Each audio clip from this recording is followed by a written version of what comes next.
Gases são compostos moleculares que possuem características como a grande compressibilidade e a capacidade de se expandirem. Esses compostos não possuem volume fixo, são miscíveis entre si em qualquer proporção. Os gases são substâncias cujas moléculas perdem totalmente a atração entre si e se dispersam muito umas das outras. Além disso, essas moléculas estão sempre em movimento desordenado.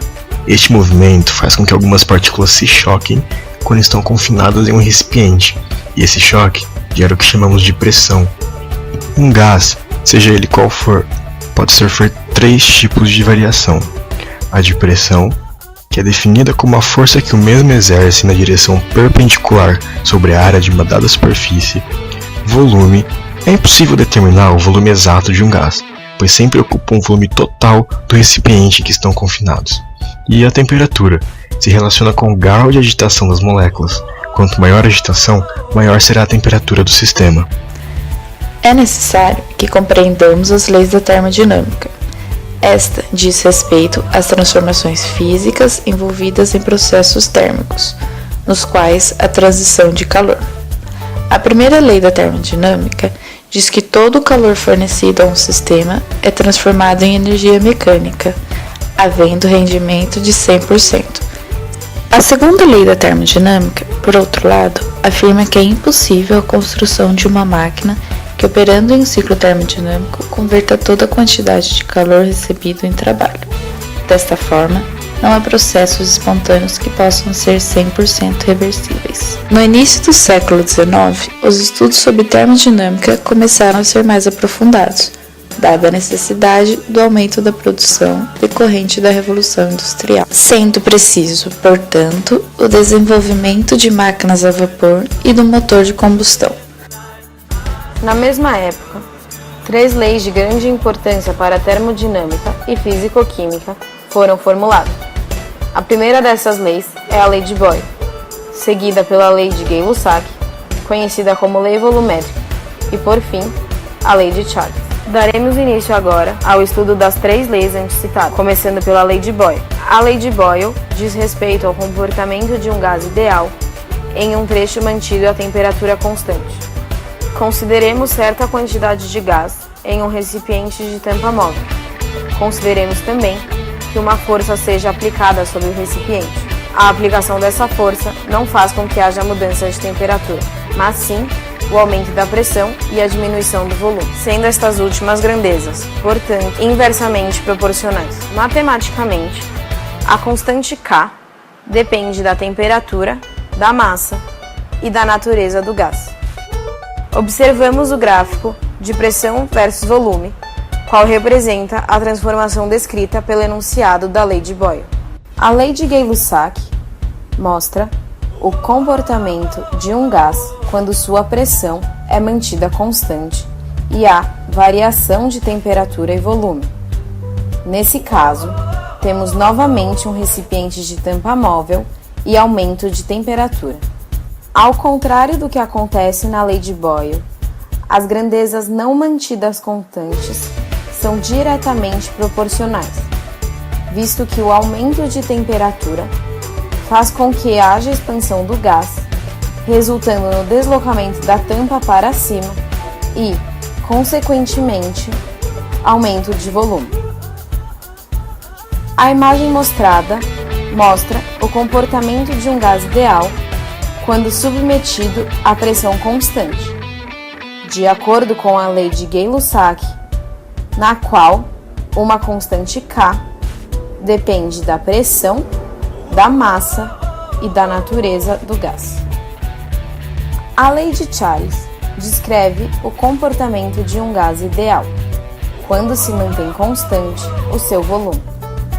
Para que o volume seja mantido constante, travamos a tampa do recipiente, aquecemos o gás, o qual naturalmente tentará se expandir, porém não conseguirá, por conta da tampa, a qual está travada.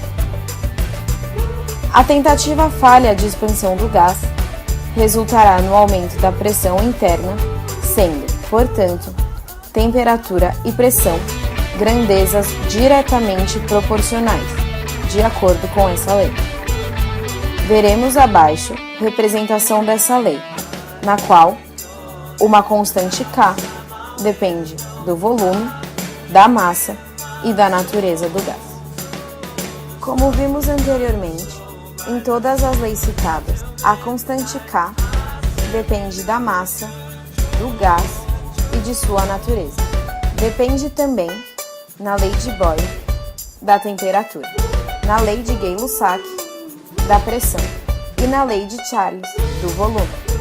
Esses fatores possibilitaram a formulação da equação de Clapeyron e, posteriormente, da equação dos gases ideais.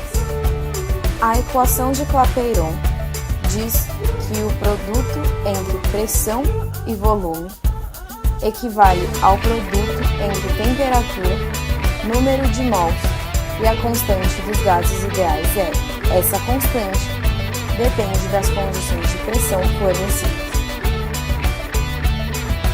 Já a equação geral dos gases diz que a pressão inicial vezes o volume inicial dividido pela temperatura inicial é igual à pressão final vezes o volume final dividido pela temperatura final, o famoso Viti-Pivot. E é importante ter em mente que as equações e as leis utilizam gases ideais. Os gases ideais têm movimento desordenado, com velocidades variáveis, sofrendo interação através de colisões, assim como vimos anteriormente. Já os reais se comportam assim, mas em quantidades rarefeitas e em temperaturas altas. Aplicações. As descobertas de Gay-Lussac foi uma das mais importantes no campo da termodinâmica. Seu estudo abrangeu os mais diversos campos da ciência.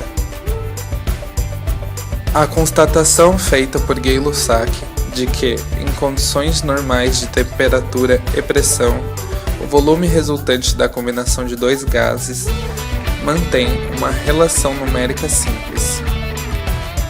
Com o volume de cada um deles, foi decisiva para o estabelecimento da constante de Avogadro, definida como o número de partículas constituintes por um mol, valor equivalente a 6 vezes 10 elevado a 23. Na química orgânica, possibilitou a expressão da composição de compostos em termos de números inteiros de volumes, o que, consequentemente, levou à primeira classificação dos compostos orgânicos. Baseando-se nos estudos de Gay-Lussac, William Thomson desenvolveu seu trabalho sobre temperatura e criou a escala Kelvin, bem como o desenvolvimento da lei de conservação de energia, a qual estabelece que a quantidade total de energia em um sistema isolado permanece constante. Agora, vamos resolver 2 exercícios para enxergarmos melhor a aplicação das leis de Gay-Lussac. Exercício número 1. Verifique qual dos volumes que participam da reação química apresentada, nas mesmas condições de temperatura e pressão, não obedece às leis volumétricas de Gay-Lussac. Antes de mais nada, observando os coeficientes das equações apresentadas, temos que destacar o menor em cada equação para que possamos aplicar a lei. Agora que já destacamos os menores coeficientes, temos que dividir os outros por esse número e verificar se obedecem à proporção de 1 para 3 para 2, sendo 1 e 3 para os reagentes e 2 para o produto. Após a realização dos cálculos, podemos perceber que a única que não obedece à lei de Gay-Lussac é a alternativa D, sendo, portanto, a alternativa correta.